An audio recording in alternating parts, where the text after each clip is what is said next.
Welcome to the Teaching Journeys podcast, hosted by Dave Roberts. Humanity possesses a unique skill, the ability to pass knowledge from one generation to the next. This podcast embraces that ability, offering learning opportunities through conversations with extraordinary guests. Dave aims to leave a positive mark on individuals around the world. So before you dive into today's episode, please share this podcast with your network, including friends, family, and colleagues. And please consider leaving a rating or review. Your support makes all the difference.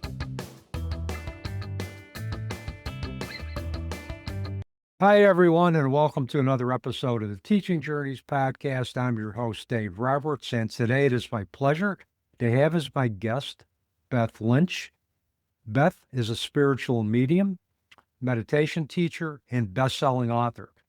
Lynch is the founder of Inner Light Teachings and is a heart, mind, body, spirit educator. For over 30 years, she has helped families understand and heal grief.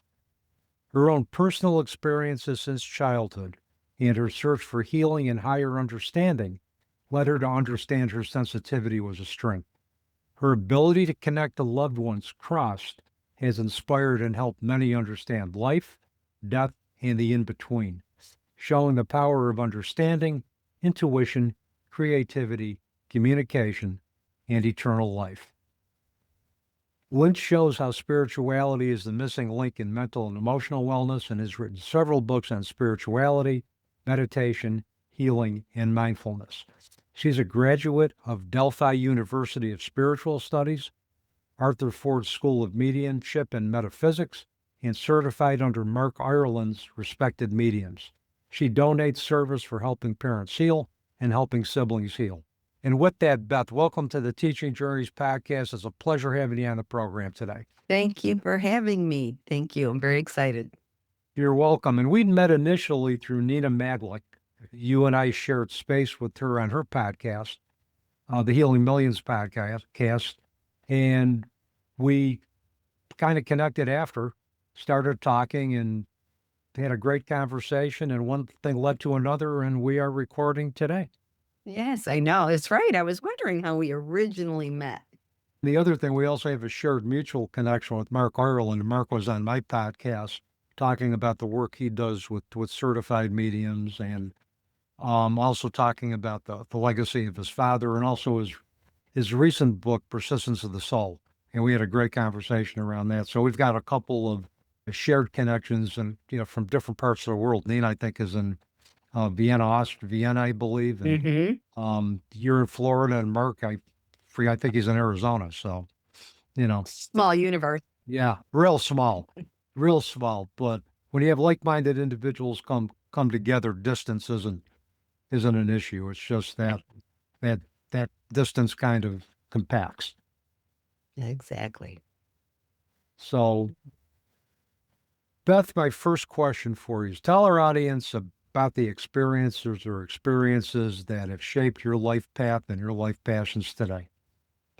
When I hear that question, the very first thing that hits my heart is grief and healing and understanding, the loss of my parents in my late 20s and early 30s, dad first, then mom.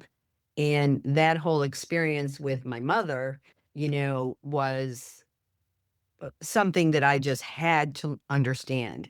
And basically, when she died, I woke from a dream in the middle of 3:15 a.m. I can still see the digits in my mind, that being told she was dead over like an intercom system. And I woke up very upset and shook, but somehow fell back to sleep. And I did look at the clock.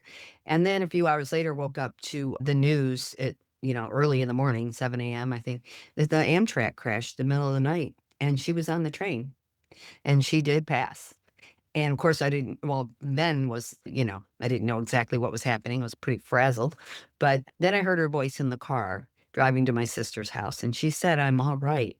I'm happy." And that I felt like I plopped back in my seat. So to me, when I'm asked that question, there's a lot of little stories, but that was the most impactful, where I started to say, why God? Why? Why would you do that, God? What's the purpose of life here? I think I always wondered that as a kid. Why am I here? I used to say that. I used to say that to God and feel like, why don't I get an answer? And I was very young when I thought that. I was raised Catholic, so you're introduced to God in a more traditional way.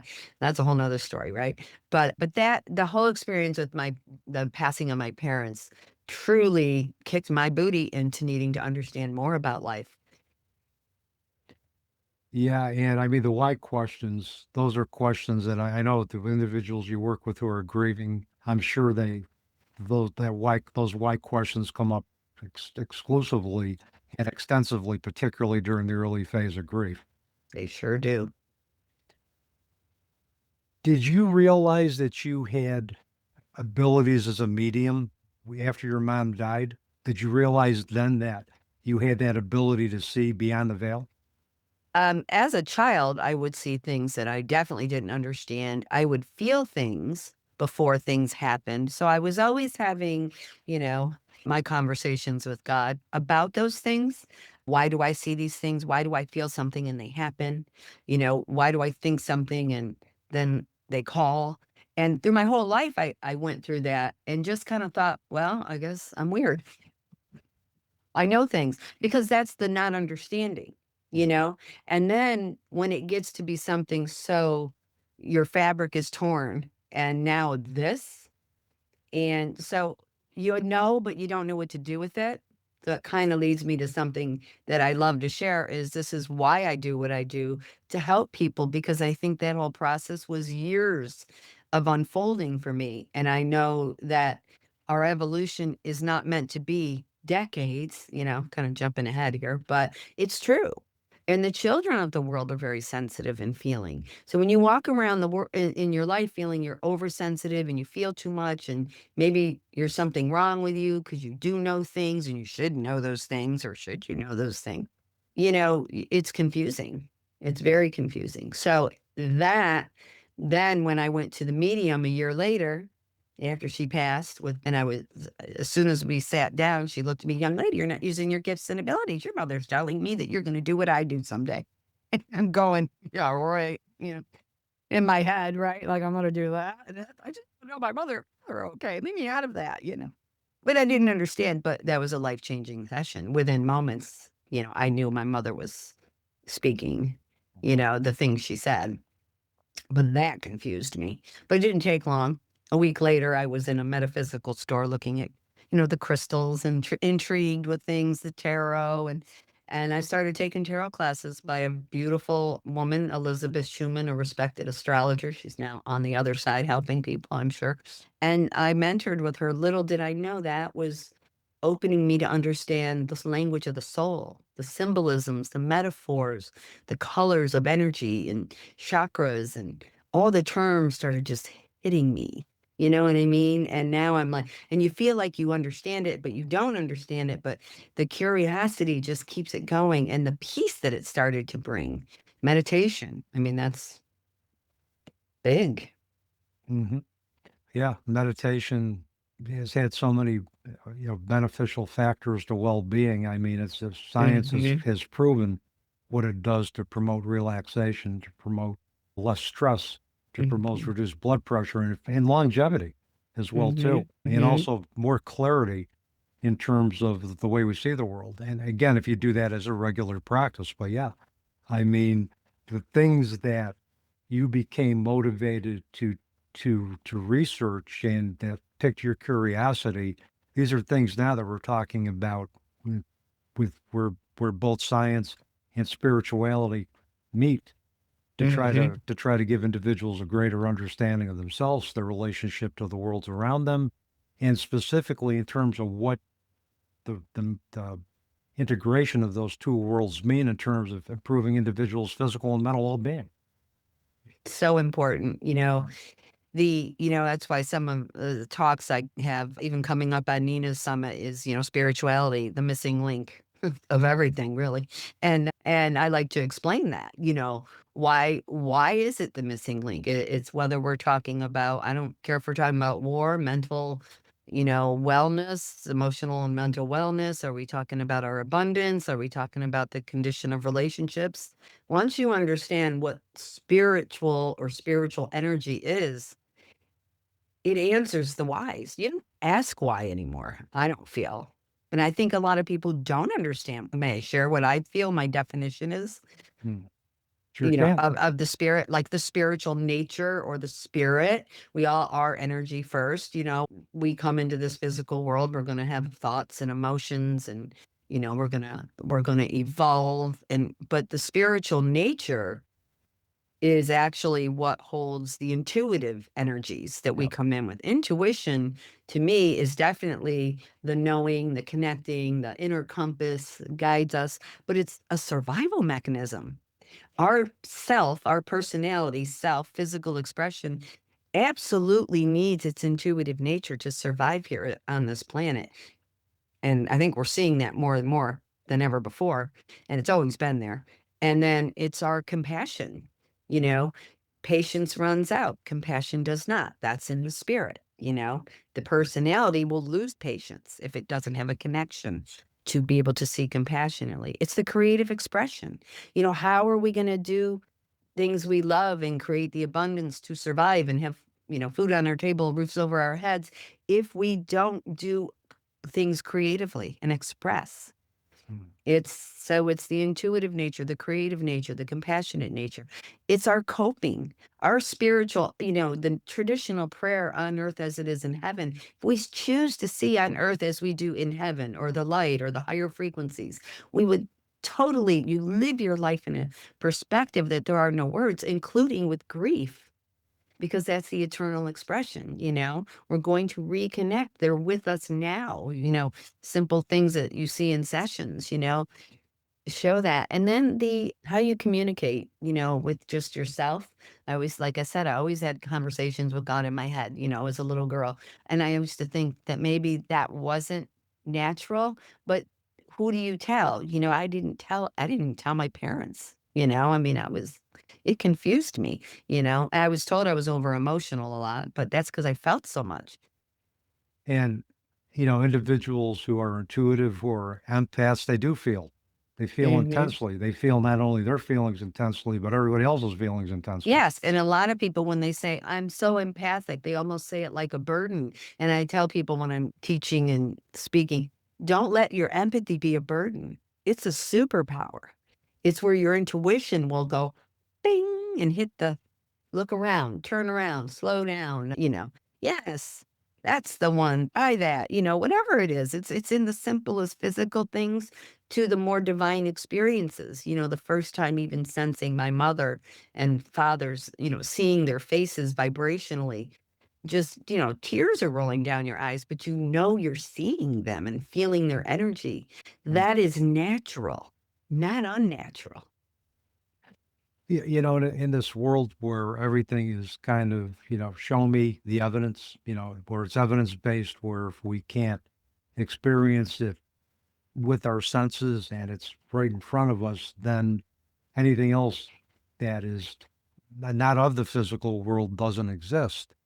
And I've dealt with, as an educator, Beth, a lot of young adults who are empaths, but they have been afraid to come forward with it for a couple of different reasons. One, they've told their parents about it. Their parents have dismissed it as, like you said, just being over emotional, over excitable, however they frame that.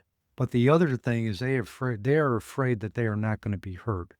They are afraid that they're going to be seen as being crazy, as being mentally ill, and somebody's going to want to put them in a straitjacket and carry them off to the nearest psychiatric institution. Mhm. Ever since my experiences with my daughter, I have in my circle, I have individuals who are very grounded. I have individuals who are very intuitive. And the way they see the world is beautiful because I can learn from that. And as far as intuition, everybody has intuition. And my intuition has saved my skin more times than I care to count, particularly in clinical situations where I did not by the book interventions, because if I had done by the book interventions, I would have been probably seriously injured or worse. So I'll take a look at what was going on in the environment around me, trust my gut and say, what is it that I need to do given what the environment, given what this person is telling me. And it wasn't anything by the book, but it worked. And, it put me in a safe place. And the patients that I was responsible also for taking care of, it put them in a safe place. So I tell my students, don't discount your intuition. Don't discount your gut. Sometimes our subjective experiences that we have can tell us that what we're experiencing are real, because nobody can consensually validate your subjective experience about how you interpret a sign. But what we can do is find out what that meant personally to you, how that transformed you for the moment, what you learned about your grief. And the bottom line is we don't grieve through forgetting. We grieve through remembering. We grieve because we maintain the connections with those individuals that have touched our lives. Beautiful. That's it. Says a lot right there. Yep. So, and again, when evidentiary mediums like you can present that to individuals in a way that's credible, especially because I'm sure all of the stuff that you communicate to them, you wouldn't have known if it wasn't presented to you. In a way. And evidentiary mediums give specific information. It's just not impossibilities. It's very specific names, places, times, and that's how you're in the company of somebody who truly takes their mediumship seriously, if that's a good way to put that. So yeah, that's a good way to put it. And I had a family come the other day, a husband and wife, and they came to my office, and he sat right down and said, I'm just going to tell you straight up, I'm skeptic. And I go, that's okay. And he looked at me like he was a little surprised I said that. And I go, I've channeled skeptics before, and I've channeled atheists, and I've channeled, all different denominations. Don't worry. And I go, listen, you're not here because you're happy about something. You're here because you're grieving someone. As we got going, definitely the wife was a little more, and went to, and so it proceeded to, it was okay. It was going, God was happy with the way it was going. I know they were bringing things, and I knew the recording would help him when he was ready. And if he wasn't gonna, accept, but there was a point where they said the window, and it ended up being, they lost their son and their daughter. Yeah. And so I said, the window. They're looking out the window, and I see like prisms. And his comment, I think, was, well, everybody has those things in their window. I go, no, they don't. Just like, I don't always hear the name Mary, if you say the name Mary or John. And I said, the prism, the window. And I said something about turtles. And then, she's looking at him like, and he didn't want her to say anything. So I just keep going. Now, you can't let that phase you. I always say, I feel like I'm working, lack of a better word, for them. For the spirit world. I really, truly, they can show me a peanut. It's funny, I am seeing a peanut right now, by the way. So let me give you that. Like a peanut in a shell. Okay. So that's an example. I had to tell you. But bigger part of the story was right at the end. Right at the end, we were finishing up, and I said, oh, they're saying the turtle and the butterfly. I mean, in that order, turtle, butterfly. And the woman goes, and I go, and I'm seeing the window again. And she pulls up her pant leg, and she had a turtle tattoo in a butterfly. The son is the turtle. The daughter is the butterfly. Their ashes are in the tattoo. And those two prism things, she sent me a picture the next day, a turtle and a butterfly hanging in her kitchen window that just are there. I mean, you can't make no. up, And I felt so blessed. And I said, well, it doesn't work for him. He's just not ready, But I'm sure it touched him, because there's no way. I mean, that was just like, and it was so beautiful. Things like that give me hope for the species, It's like, look at the power. Look at the energy that they gave me. Those pictures that we see as mediums, I can't speak all mediums believe this, but I feel very comfortable with saying this. When we're getting a vision from them, when we're getting a scent, when you're getting a gesture, when you're getting a name, these are their emotions forming these things for us. They form, and you say it. And by the time you say it, they could be up to going, well, that was a while ago, but it's they've already that was silly, maybe, but they felt it. Mm. And when you give it to someone and they don't respond, I think the greatest gift as even a medium is don't work. Spirit doesn't send wrong. It doesn't send wrong. It wants the presence to be known. Hello, I'm here. And they're Yeah. not trying to tell you anything. They're telling you my presence is here. That's the greatest gift, I feel I've gotten, from my mom, and dad, and through whether it's a medium or my own meditation time, having a flash and getting the emotional feeling. Those are the greatest gifts the spirit world wants to give us, Yeah. to show presence. Yeah. And to show that love exists beyond the physical world, love Yes. exists on the other side, and we live in a multidimensional universe. Absolutely. And they're not going anywhere. As they often say when we say the word lost, I kind of caught myself, and we're not lost. You know where we are, and we know where we are. You know Yeah. where we are, Yeah. And I remember the first time I heard that come from a spirit, and I'm like, "Oh, man, that makes sense. Why do we say the word lost all the time? We give an energy. They're lost. We Yeah. lost them. That- So it's the little inner dialogue, is powerful. yeah. Yeah. And it's got to be powerful. And at times I imagine it's almost got to be draining, particularly when you're dealing with some, particularly challenging traumatic grief issues or death Mhm. issues. But I know you have your means of doing self-protection and protecting your boundaries and protecting your energy. Mhm. Absolutely.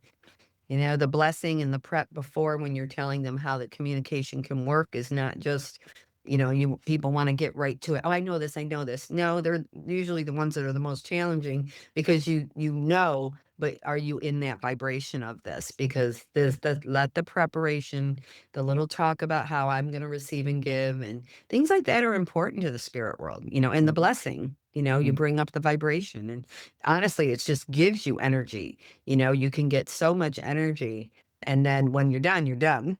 Yep. Like at the end of the day, sometimes it's like glass of red wine or piece of steak to ground. I don't know.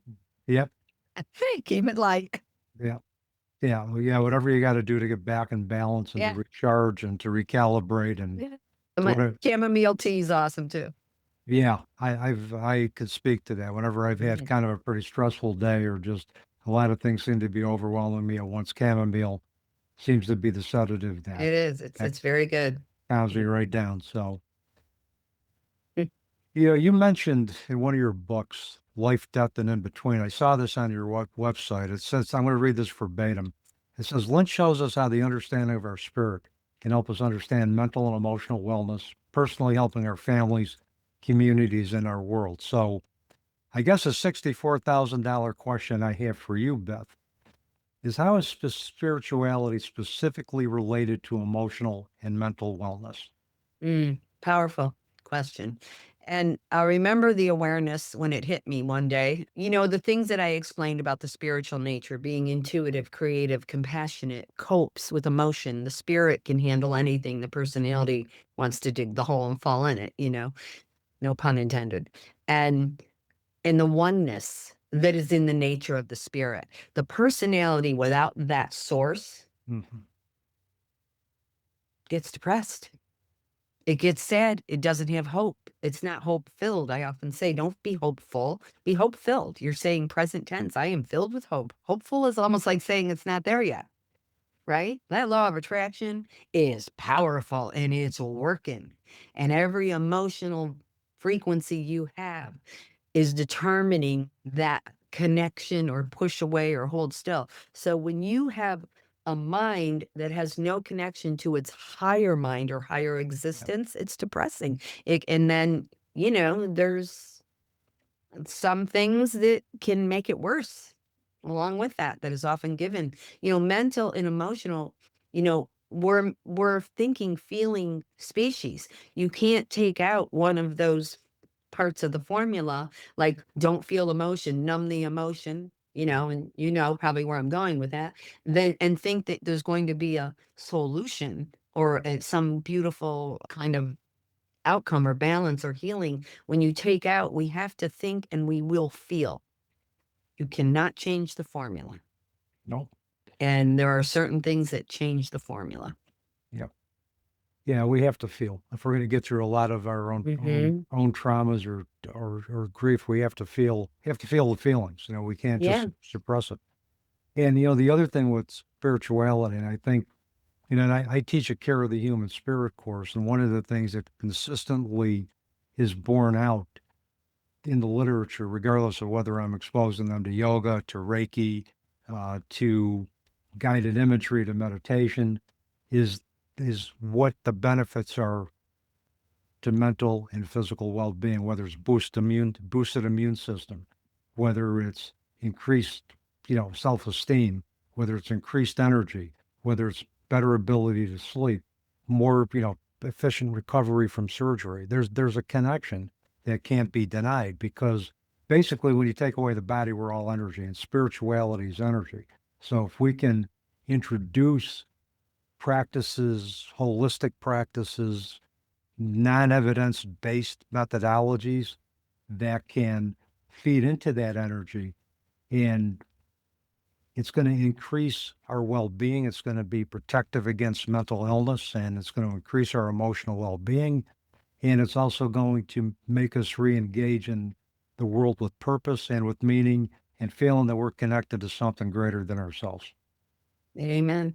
And I mean, yeah, it's so, I remember a teacher in New York wrote me and said, "Hey, I know what you're a medium, and I know you've done some work with some friends of mine. And my earth science class just keeps saying, okay, we know the five senses. What about the sixth sense?" I didn't even know what earth science was, but you probably do. You're a teacher. And he goes, "Would you be willing to come and teach, four groups of probably 25 students, about the sixth sense?" I go, "Wow, Mhm. that's right up my alley, right?" So I go, "Absolutely." And I remember forget, and I said, "Well, I'll do a little chat on energy and feeling and, the little chat. And then I'm going to take them through a little meditation. And then I'll take their questions. And I'll never forget this young boy who's like 14 years old. And I did the group, and, I turned on the lights during the meditation, tell them to put their heads down on the desk. And they were all excited to do that. And when we came up, I remember his hand came up like this, and seemed a little nervous. And he goes, "I got a question. I've been told by the doctor, because I have an elbow injury from a sport, that I'll never play again, and that the pain I feel I have to deal with and maybe just take pain medicine for." He goes, "I don't want medicine." And he goes, "But I don't feel pain anymore. And I feel pain all the time." And I'll never forget all the students just going, and then, so I explained to him, in a certain vibration, the body goes into a healing nature and it helps healing. I don't know if it's going to hurt a little bit later on, or if you went through something very, you know, and it can happen, because I know I've seen it in healing work. I said, "But this is what you do. Spend 5 minutes a day doing this. I can share some meditations with you." So I gave him that little chat. But then I thought about the power of that. And I thought, here you got this young man obviously wants to play sports. And he's been told at that age, you will never play again. You have to deal with that pain your whole life. Hello? Talk about a putting some young, creative, could be stronger mind in a very shadow place. That broke my heart. And I think Mhm. those are the experiences that have helped me form or feel the passion. No child should be told that. I'm sorry. And there may be circumstances where somebody's life will not change in the physical, but there's always something vibrationally that can be done to shift the mindset. And his mindset got shifted that day because he felt it in a Yeah. 10-minute meditation in a classroom. You know what I mean? Mhm. Yeah. And that's the power of meditation, particularly a guided medication that could guide us to to kind of tap into potentials that we never thought we had. You take a look at acupuncture, you take a look at that, it's been proven to be a good, as a pain management technique, even for, I think, fibromyalgia, to help manage that pain. Mhm. And, any post-menstrual or premenstrual complications. You look at medical massage, what that has to do with pain. So to tell somebody, especially a child of 4 years old who's bright-eyed and 14. bushy-tailed, Mhm. 14, oh, 14, I'm Yeah. sorry, who's 14, he's right at the cusp of adulthood. He's just entering adolescence, early adulthood, and you tell him he's got no hope. you that first of all, that would shatter me. But secondly, even though you might you're honest about the gravity of the situation, but you don't shatter hope. You say, well, here's some other things that we could do. And maybe from a homeopathic standpoint, here are some things that we can try. To give that young man some options so he realizes that all isn't lost, so that he becomes empowered rather than disempowered. The kids of the world want so deeply, and even in the, you know, the mental wellness area, something I've learned through just learning, experiencing things is even with addictive patterns run in the personality, not the spirit. The spirit can't be addicted. Okay. The spiritual nature, our higher self will not be, but the personality can be. So if you merge, and I work with a lot of people in that area, and I stay in my lane, it's mental and emotional wellness. You still need, maybe you're a pro, your therapist, or, your physical, mental therapist. I can be a spiritual therapist. I basically am a lot in my work.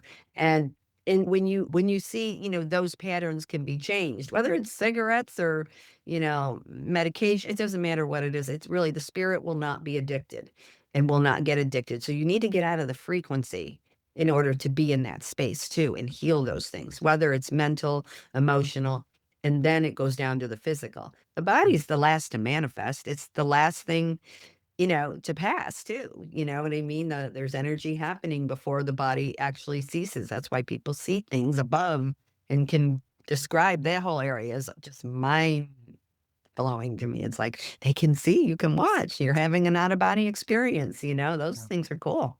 Or they're having deathbed visions where they're actually seeing their loved ones have predeceased them, or their pets have predeceased them, and that's been known to occur, particularly at end of life across all cultures and all settings. So, Yeah. where we get a glimpse of the afterlife and we see a person that we loved in this lifetime waiting to escort us over. So, Yeah. so Beautiful. yeah. I mean, I think as we get closer to death, the veil between this world and the other worlds are non-existent. Mhm. But you mentioned, it's interesting that you mentioned addiction is not the addiction of the spirit, it's the personality. And this kind of segues into my next question is one of my favorite book on the afterlife, The Afterlife of Billy Fingers by Annie Oh, Kagan. Um, Her brother Billy was an alcoholic and an addict in this lifetime. And then when he died and transitioned, he left his body, he ascended to a wise old spirit in the afterlife. So his spirit, highly evolved spirit and soul, were living the human experience of an addict for the evolution of his soul. But one of there's so many teachings in that book that I take away, but one of the ones I wanted to ask you about is because we are such a death avoidant society and we are so fearful of death. But in the afterlife of Billy Fingers, there's this one teaching that Billy communicates to his sister Annie. Death is birth in reverse. So what are your thoughts? oh, it gives me goosebumps. It really does. Well, because I think when we look at it from that perspective, our spirit is our natural nature. We are consciousness in the other side before we're coming in. So we're actually, you know, we're being born again. Interesting. The term itself has so much meaning to in certain religions. We're born again into this physical expression, knowing in our back pocket that, we're going to time clock out at some point. I don't think Mhm. any of us truly know when we're going to go, because I do get asked those questions. But, I always lived my life like I was dying at 32. When I was in my teens and my 20s, I had some fun in my 20s. I lived feeling I'll die at 32. My mother died when I was 32. A part of me did. So that Mhm. was always an interesting thing. So when Billy brings that in, I think, do you know Annie? I don't. Oh, when I had a podcast eons ago, when her book first came out, I had a podcast at that time. And I was blessed to interview her. I came across a merge like we've merged, and I said, I'd love to have her on my podcast. And the book was just coming out. So I was, and yeah, so she came on and we talked about it. And I even said in the channeling of all the channelings in the books, I have read many books. That book in that it really showed the essence of heaven. And that's why I promote that book. If I see things for it, I reshare it. And, because it touched me. And I deal with a lot of people that lose people because of addiction. So I say, you have to read Billy Fingers. You have to read it. The Afterlife of Billy Fingers. It's just that opening. Yeah, and I mean, for those people who are skeptical about an afterlife, this book will get them thinking more in detail about, Mhm. do we truly die after we leave the physical world? Mhm. I think the second thing is that kind of, in a way, that book, knowing who the essence of Billy was, destigmatizes addiction. Absolutely. Absolutely. It's a big disconnect, and you're not plugged into your source or higher power or divinity, and there's a lot of words. And I've worked with enough people with meditation who are struggling in that area, going through life changes, and they'll say, if I don't listen to a meditation or don't just listen for 5-10 minutes, I can't believe the difference in even my day, because you're plugging in to the source that will support you, that will always be there, that will be that, I always laugh at, remember the commercials, you see the angel and the devil. Well, that's a higher power voice, and that's your lower power voice. Yep. You know what I mean? You can really look at it that way. And okay, no, just one more Amazon buy. No, that's hard. It comes down to the silly things too, and that's Well, where we can laugh. Humor heals, it raises the frequency. The spirit world proves that. They will do oh, anything to make people laugh. And, if they were funny on earth, they're coming in funny. And I tell people that. yeah, I remember you speaking of spirit doesn't have a sense of humor, especially young spirits have a sense of humor. Oh, God. And I remember I was doing my first keynote speech ever in any setting, but it was for the bereaved parents of the USA, and it was in Western Virginia. So I wanted to make sure I had everything, perfect or as close to perfect as it could be. I had a PowerPoint presentation or anything, which I never used. I got there and said, "No, I don't need it." I had a thumb drive, and I put the thumb drive with my presentation in my briefcase, and all of a sudden I couldn't find it. It was missing.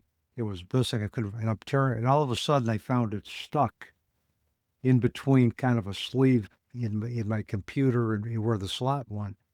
And I looked up at the sky and I said, "Janine, you played around with me again, didn't you?" And she did the same thing with a set of keys work keys that I had misplaced, and I had to turn them in before I retired. I gave up looking for them. And I looked in the glove compartment of my car. I tore my car upside down, any other place it could be. So I finally gave up the expectation that I had to find them and said, well, they could just take the price for the new keys out of whatever my final check is. So it was probably about after I had released my intention of finding it. I opened up the glove compartment. It had to be about a week later, and the keys were sitting right there. Wow, So isn't that crazy? Goosebumps.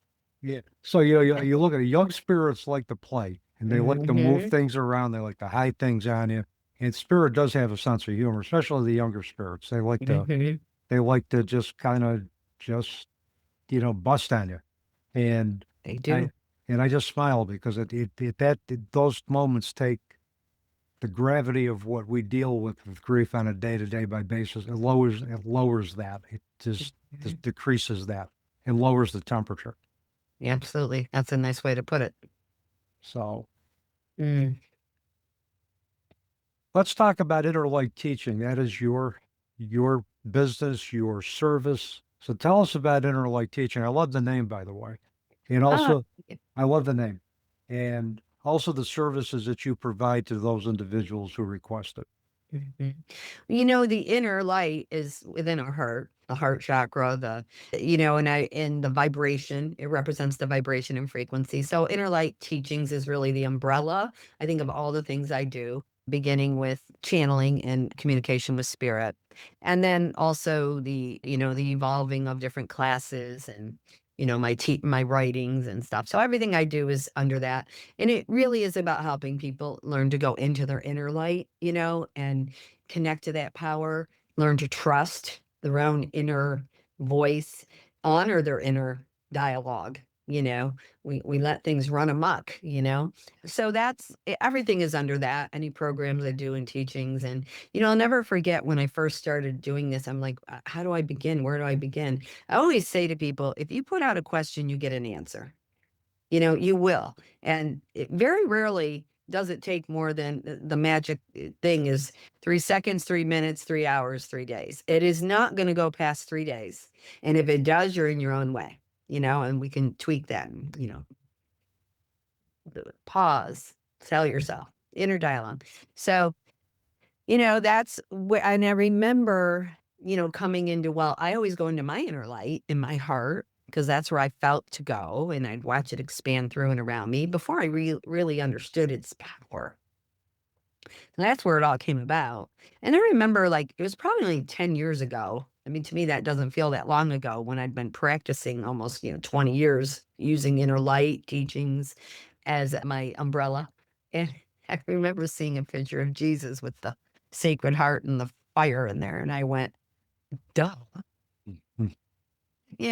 I mean, I was taught that in Catholic school. He's showing us the light within, whether you want it to be him or Buddha, the inner, it doesn't matter. I mean, tell people, get out of your own way. Is it a high frequency light that shines within you? You call it what you want. Okay. But it's there. And when you lay hands on your own heart, you breathe slow, and you just, say, I trust something. Do something to make that connection in there, because that's what this is about. And all the things that are wrong going on the planet right now are because people are absent of light. They don't understand the power of the light within, the peace. And, you don't need to go there, but it's absence. Yeah, and it is. And basically, we can be our own best judge of who we are and what it is we want to do. And so many times our locus of control is so external, where we rely on the perceptions of others to determine what is right for us, when in reality, those individuals are there as a sounding board. But ultimately, we have the free will to decide who we want to be, how we want to manifest it, and where we want to put our energies. And I think if we understand that, and again, I want to paraphrase something from the Afterlife of Billy Fingers, if we can understand that everything we need is already inside of us, and all we need to do is tap into that, into the quiet, we'll gain a lot of clarity, and we'll take a look at external conversation or views, not so much as pressure, but as information that we can choose to either incorporate fully, incorporate partially, or not incorporate at all. Once we go within, we discover that we do have free will. You hear the quote, a lot of things come down to traditional prayers and, writings and teachings, but thy will be done. Well, your will be done. What are you willing into motion every day? What are you willing out there into the universe? Because it's coming back. Oh, yeah. And honor your will. Let your will be a higher will, a higher frequency will, if you want to think science. Thank you, Mr. Tesla. Energy, vibration, frequency.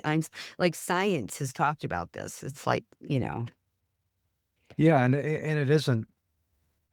Science and spirituality have coexisted for centuries, but there's been this divide that I think for a variety of different reasons. That'd be another podcast, where we have science on one side and spirituality on the other. But William James was interested in all different types of mediumship abilities. He was I think that the branch head and the Boston branch president of the Cyclical Society for Research, which was based in London. And he spoke on the validity of what he felt to be psychic phenomenon. So psychology and spirituality have been there together. But I think when it became more, where psychology became more, it's about what we can observe with our senses and behavior, the two disciplines kind of split apart, but now it's coming back together. Yes, it definitely is. And then I think that's like people like you, myself, and so many are wanting to do, like, help the species. And it begins with one person at a time. A mother shows her children, they grow into the world and, evolve into it in how they go through grief. Parents are, grieving, the children are watching how they're grieving. So you grieve. How are you teaching your children to grieve? It's not always something you want to be thinking about in grief, but sometimes that's the strength that you get, if you do have other children. I hear many parents say it wasn't for my other child. You know what I mean? I have to be strong for them, and I said, but don't forget yourself too. I think we learn. Our experiences are just always learning. We're always learning. It's like when people say something about the lesson. Well, I don't know what my lesson is. I don't know why I got to keep getting through this or do this, repeating this. I go, you learn as you go. No one's making you go through it again. That's your free will and choice. Oh, I never looked at it that way. Yeah. No one's saying, okay, she's got to learn that lesson again. She didn't learn it the first time. It's an awareness. That shifts everything, right? Yeah. That was meant to be mentioned today. Well, Somebody needed to hear it. Well, and it is. I mean, we can choose the experience. We can co-create our own experience, our experience and co-creation with the universe, and we can do that. Mhm. We can co-create that reality, but we can also choose not to live a specific experience. We can orchestrate that. We can be the conductor of our own lives if we so choose. Mm-hmm. Like I said, when you think of the metaphor, we're we're the writer, the director, the actor, and we're the audience. Mm-hmm. We're all of Yeah. it, and if you take that role and put yourself in it, in your situations, you can open your perspective, as my book says, perspectives from the other side, because that's what I've learned. I didn't wake up and just know this, and I went through a lot of different things to get to a comfortable place to speak on it and know what I'm speaking on. Mm-hmm. Yeah. Yeah. And our own experiences can, if we let it, be our best teachers, and in that way that we can teach others through what we've all experienced. Amen to that one. So Life's experiences they're the greatest teacher. mm-hmm. Some people want to take 5 million different programs, and I'm like, when am I got to do my next program to keep going? I go, no, when's the last time you sat and just breathe slow, find something to gaze at, say, I am, or I am open, or something. Why don't I always have time for that? I go, yeah, but you're willing to go, do another class, practice at home, moments, mindful moments. Mindful moments are so powerful. I was walking the other day and the sky was so blue. Oh my God. And this tree, and a lot of the trees down in Florida have like frozen and kind of like lost their life look. It looks like more like up New York. Sorry, New York, but the trees with no leaves. And I looked up at this one tree that I see all the time. And I looked up and there was a little, like 4 little buds of purple. I'll send you the picture because I took a picture of it and then I posted it for inspiration on social media. And I said, look up. And I remember looking up and just going, oh, that little bloom at the very top. It was so high. If I didn't look up, I would have never seen it. And it just, those other things are exciting. I don't know. Everybody should get excited about the little bloom on top of the tree. That's what I want for people. Yeah, I mean, just to get excited with just the small wonders of life, which can turn out to become the big wonders of life. Mm-hmm.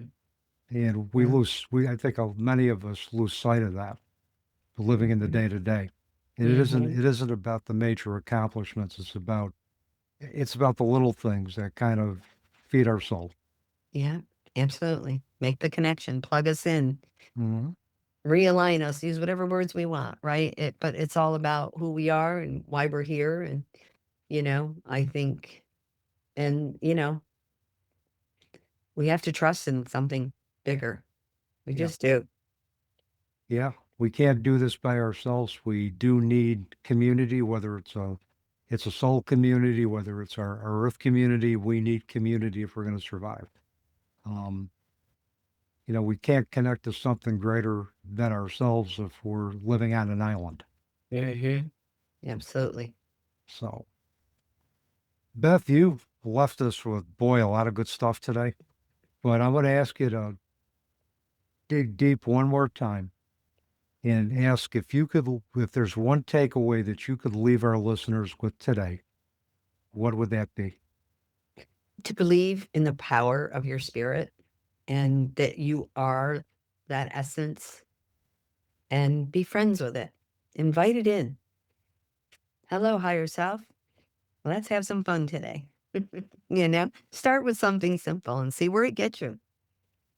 Yeah, it makes sense. You just start small and gradually kind of lead up to more bigger things. But like I said, I think it's the small wonders that cumulatively can lead up to just one great big thing that Yeah. kind of ties it all together. Yeah, absolutely.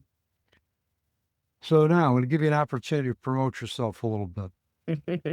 People want to contact you, purchase your books, find out more about your services that you provide. Beth, what is the best way for them to do that?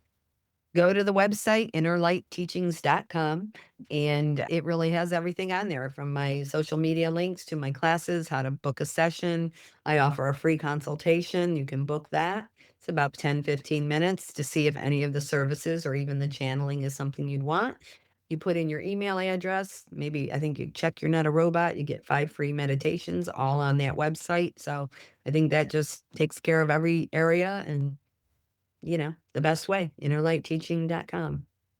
And I'll make sure your contact information gets in the episode notes when we go live on all of my podcast platforms. So, Beth, thank you so much for a great conversation today. I truly enjoyed it. Maybe we can do it again sometime. I would love to. Thank you, Dave. I appreciate it. You're welcome. And with that, that's a wrap on another episode of the Teaching Journeys podcast. I'm your host, Dave Roberts, wishing you peace.